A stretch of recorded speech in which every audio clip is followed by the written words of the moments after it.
歡迎收睇 X Power Gear Lab。防水嘅用品咧，可能大家都會用得到啦。咁但係防火嘅用品咧，大家有幾可用咧？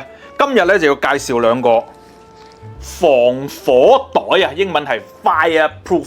咁其實有咩用啊？因為咧現在咧尤其飛機啊，對嗰啲充電器嘅安全性咧，嗰個要求越嚟越嚴格。即係除咗新嘅有一個3C 嘅認證之外咧，有好多飛機咧都要求，即使你帶啲攞晒認證嘅充電器都好啦，都要放入個袋裡面。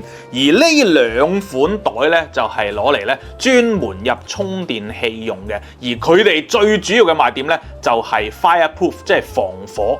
咁佢哋製作嘅物料咧就係用一啲防火嘅纖維啦。咁啊平時咧，如果防水嘅意思咧就係你擺咗入個袋裡面，你就唔驚濕到水啦，係咪？咁啊防火呢個防火袋咧就調翻轉，係你嗰個充電器放咗入裡面之後咧，即使萬一唔覺意嗰個充電器係發生意外，個充電器係着火嘅話咧，係唔會波及呢個袋以外嘅地方嘅。即係佢就算係有着火冒煙都好咧，只會喺裡面發生，咁啊可以保護咧外面環境嘅安全啦。手上銀色呢個細 size 咧，咁就可以擺到一個充電器啱啱好咁樣攝入去啦，係啦，好 fit 嘅，咁樣擺到入去啦。咁黑色呢一個咧最少咧係可以擺到兩個嘅，擺到兩個充電器。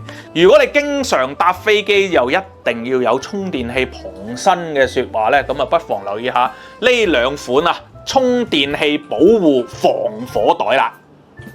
呢件 X Power 產品都有1年保養，半年內有壞仲1換1添。